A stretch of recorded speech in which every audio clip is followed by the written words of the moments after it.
morning. It's time for Elevenses again.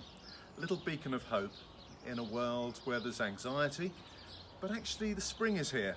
So we do have hope that in spite of us, God's creation and our lives are in His hands, not in somebody else's.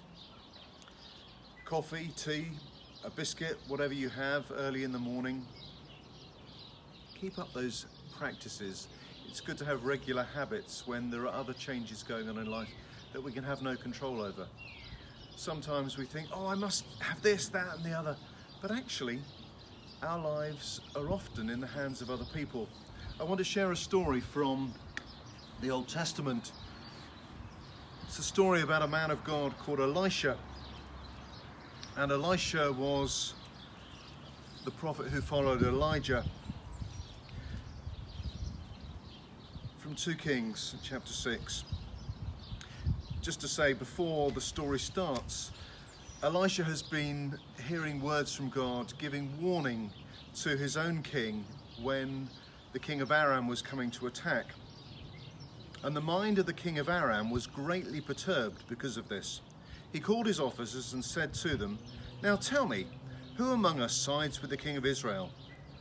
Then one of his officers said, "No one, my lord king.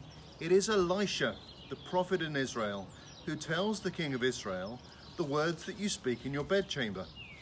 He said, "Go and find where he is.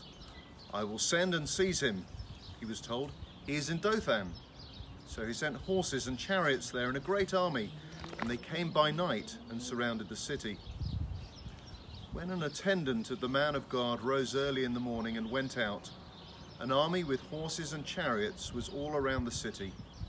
His servant said, "Alas, master, what shall we do?" Elisha replied, "Do not be afraid." There's that word again we have. Do not be afraid, for there are more with us than there are with them.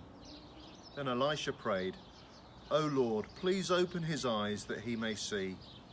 So the Lord opened the eyes of the servant, and he saw the mountain full of horses and chariots of fire all around Elisha.